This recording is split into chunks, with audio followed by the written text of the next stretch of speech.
Hello 10th class. तो हमारा जो चैप्टर चल रहा था मॉडर्न संस्कृति और आधुनिक दुनिया 7 चैप्टर चल रहा था। तो उसी का जो पार्ट रह गया था वो आज शुरू करते हैं। मॉडर्न संस्कृति और फ्रांसीसी क्रांति।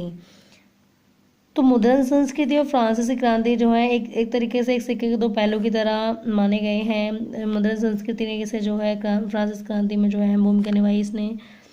अनेक इतिहासकारों का मानना है कि मॉडर्न संस्कृति ने फ्रांसीसी क्रांति के लिए अनुकूल परिस्थितियां रची। अब ये चीज़ जो है हम 3 तर्क के आधार पर देखेंगे। पहला, छपाई के चलते लेखन ने निरंकुशवाद और अंधविश्वास की आलोचना प्रस्तुत की। छपाई के चलते लेखन ने निरंकुशवाद और अंधविश्वास की आलोचना प्रस्तुत की। रीति रिवाजों के स्थान पर जो है विवेक के शासन पर बल दिया गया। अब जो है जहाँ पहले रीति रिवाजों को माना जाता था, अब जो है उसकी जगह किसको माना गया? विवेक को माना गया। प्रत्येक तथ्य को जो है विवेक की कसौटी पर ही कसा गया। ठीक है, हर चीज़ को जो है विवेकपूर्ण तरीके से जो है देखा गया। सेकंड था, छपाई ने वाद विवाद की संस्कृति को जन्म दिया। पुराने कानूनों और संस्थाओं पर आम जनता के बीच बहसें शुरू हो गईं। तो अब लोग जो है वाद विवाद कर रहे थे, जो है जो भी संस्थाएं होती थी उनके ऊपर जो है लोगों की बहसें शुरू हो गई। लोगों के विचार जो है एकजुट होने लगे। अब 4 लोग मिलकर के भी जो है बहस करनी शुरू करने लगे।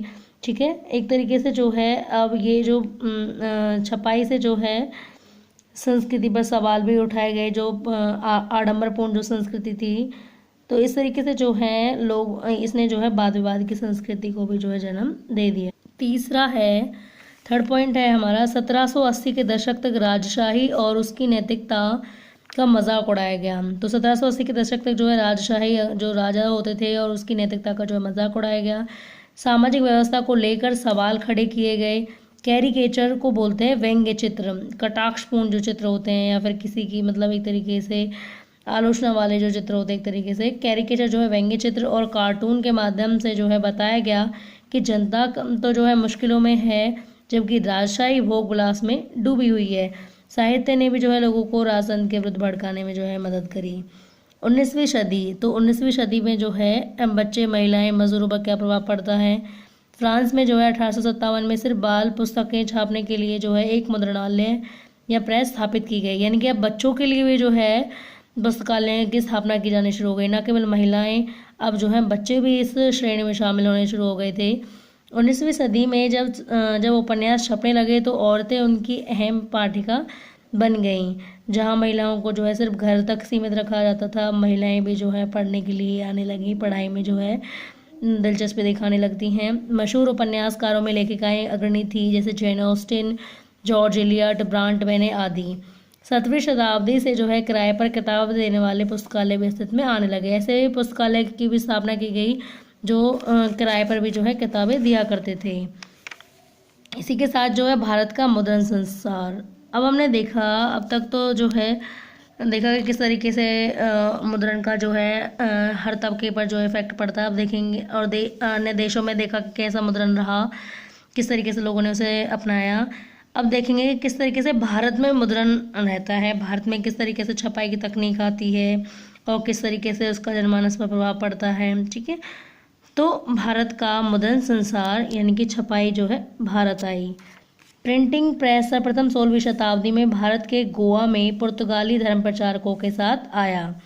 तो प्रिंटिंग प्रेस सर्वप्रथम 16वीं शताब्दी में भारत के गोवा में पुर्तगाली धर्म प्रचारकों के साथ आया। ये भी पूछ लिया जाता है कि प्रिंटिंग प्रेस भारत में कौन लेकर के आया। तो गोवा में जो है, भारत के गोवा में जो है पुर्तगाली धर्म प्रचारक जो है प्रिंटिंग प्रेस को लेकर आए। जेसुइट पुजारियों ने कोंकणी भाषा सीखी और अनेक पुस्तिकाएं भी छापी। 1674 ईस्वी तक कन्नड़ और कोंकणी भाषाओं में लगभग 50 पुस्तकें छापी। कैथोलिक पुजारियों ने जो है 1579 में कोचीन में प्रथम तमिल किताब छापी। 1713 ईस्वी तक जो है पहली मलयालम किताब भी छापी। डच प्रोटेस्टेंट धर्म प्रचारकों ने 32 तमिल किताबें छापी, जिनमें से कई पुरानी पुस्तकों का अनुवाद भी थीं। अंग्रेजी भाषी प्रेस भारत में बहुत समय तक विकास नहीं कर पाया था।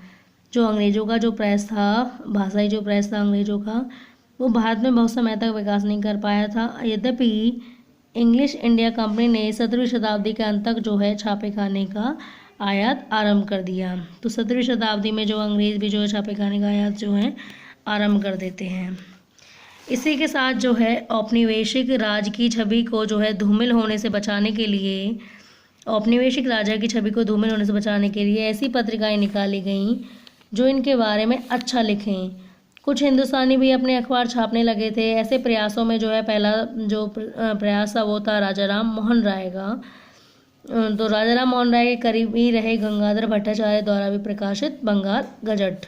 तो राजा राम मोहन राय का एक करीबी रहे थे गंगाधर भट्टाचार्य ने जो है बंगाल गजट नाम का पत्रिका निकाली थी। ठीक है, तो भारतीयों ने भी जो है बढ़ चढ़ कर जो है मुद्रण संस्कृति को अपनाया। अब है धार्मिक सुधार और सार्वजनिक बहसें। तो बहस किस तरीके से सार्वजनिक बहस शुरू होती है। संगठनों के द्वारा जो है धर्म की अलग अलग व्याख्याएं प्रस्तुत की गई। हर वर्ग जो है अपने हिसाब से धर्म की अलग ही व्याख्या करने लगा। मज़े की बात तो यह है, कुछ तो मौजूदा धर्म रीति रिवाजों की आलोचना करते हुए जो है उनमें सुधार चाहते थे। कुछ तो जो है रीति रिवाजों में जो है आलोचना तो कर रहे थे, परंतु वो चाहते थे कि जो उनमें खामियां आए हमारे रीति रिवाजों में, उसमें थोड़ा सुधार होना चाहिए। ठीक है, तो कुछ ने समाज सुधारकों के तर्कों के विरुद्ध खड़े हुए थे। बहसें होने लगीं जिसमें जो है लोग भाग लेने लगे, विवादों में लोग भाग लेने लगे। यह धार्मिक और सामाजिक सुधारों का ही दौर रहा। राजा राम मोहन राय ने 1821 से संवाद कौमुदी प्रकाशित किया। तो 1821 में जो है राजा राम मोहन राय जो है संवाद कौमुदी का जो है प्रकाशन करते हैं। साथ ही राजा राम मोहन राय जो हैं 2 फारसी अखबार निकालते हैं, शमसूल और जाम ए जहां नामा। तो पूछ भी लिया जाता है कि राजा राम मोहन राय ने जो है संवाद कौमुदी कब निकाली थी। 1821 में क्या निकाली थी? संवाद कौमुदी। 2 फारसी अखबार भी निकाले। वो फारसी अखबार कौन से थे? शमसूल और जाम ए जहांनामा। अखबार भी जो है 1882 में प्रकाशित हुए। तो इनके जो अखबार थे शमसूल और जाम ए जहांनामा, ये जाम है, जाम ए जहांनामा अखबार भी जो 1882 में प्रकाशित हुए। उत्तर भारत में उलेमा मुस्लिम राजवंशों के पतन को लेकर जो है काफ़ी चिंतित थे। जो उलेमा होते हैं वो जो इस्लामी विद्वान होते हैं। ठीक है, तो उत्तर भारत के जो इस्लामी विद्वान थे, उलेमा जो थे, वो मुस्लिम राजवंशों के पतन को लेकर भी काफ़ी चिंतित थे। उन्हें डर था कि कहीं ऐसा ना हो कि अपने शासक जो है धर्मांतरण को बढ़ावा दे या फिर जो है उनका धर्म परिवर्तन कराने लग जाए। ठीक है, इसलिए उन्होंने जो है सस्ते लिथोग्राफी प्रेस का जो है उपयोग करते हुए धर्म ग्रंथों के उर्दू या फारसी अनुवाद छापे तथा धार्मिक अखबार और गुटके निकाले। 1867 में स्थापित देवबंद सेमिनरी ने मुसलमान पाठकों को रोज़मर्रा का जीवन जीने का जो सलीका और इस्लामी सिद्धांतों के तौर तरीके समझाते हुए हज़ारों फतवे कानून जारी किए।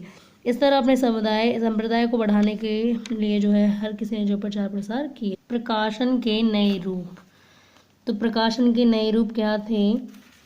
1870 के दशक तक पत्र पत्रिकाओं में सामाजिक राजनैतिक विषयों पर जो है टिप्पणी करते हुए जो है कार्टून और कैरिकेचर जो थे छपने लगे थे।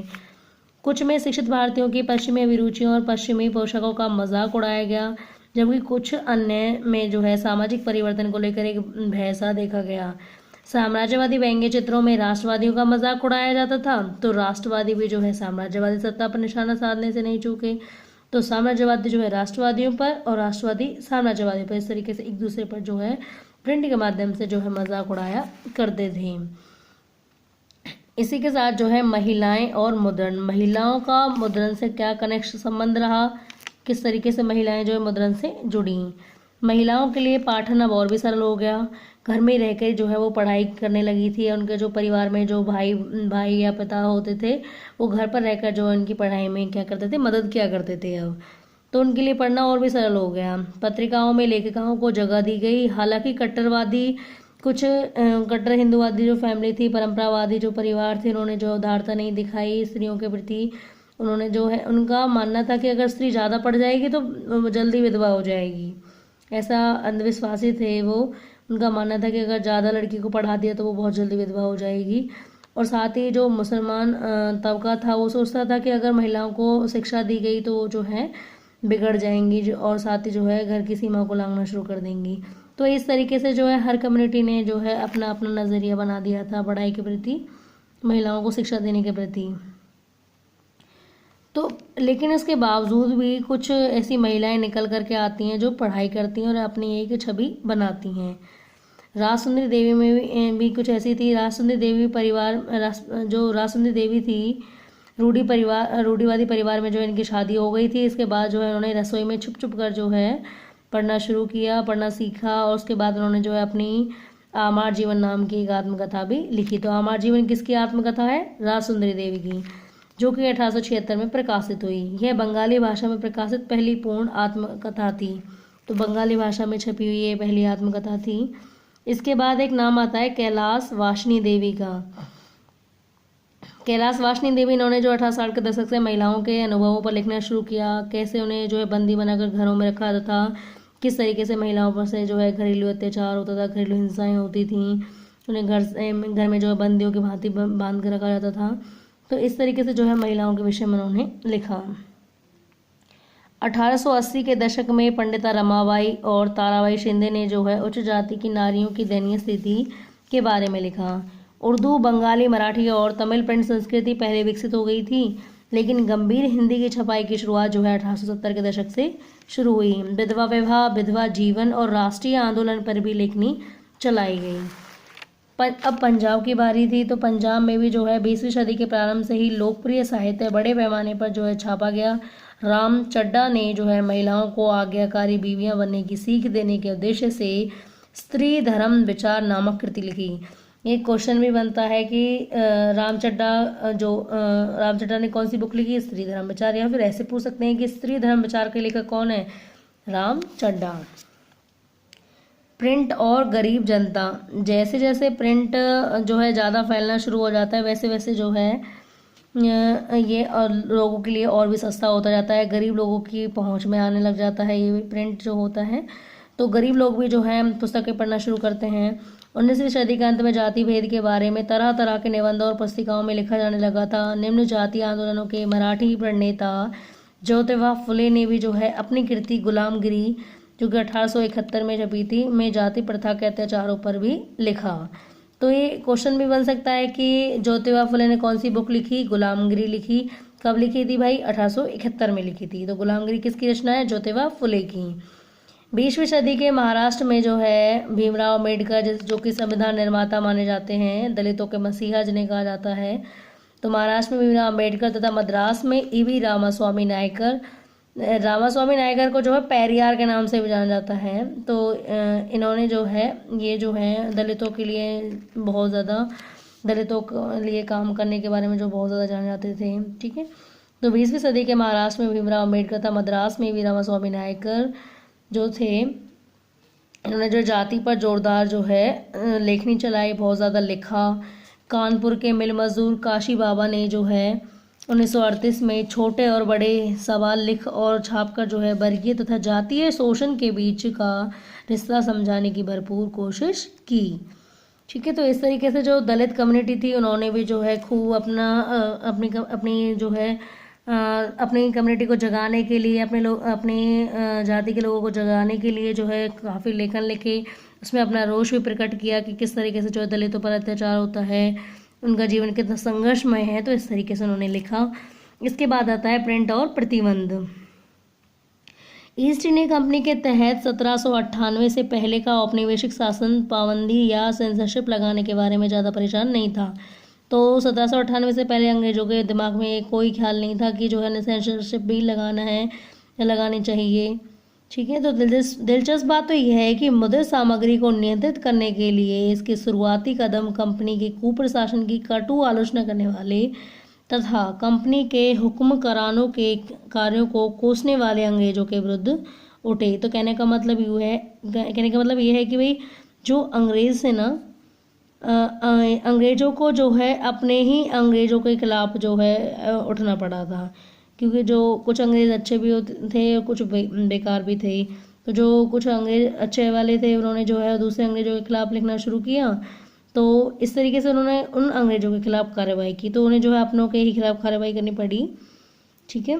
तो इस तरीके से जो है उन्हें सबसे पहले अंग्रेज़ों को जो है खुद ही जो है अंग्रेज़ों के खिलाफ खड़ा होना पड़ा था, उनके अगेंस्ट कार्रवाई करनी पड़ी थी।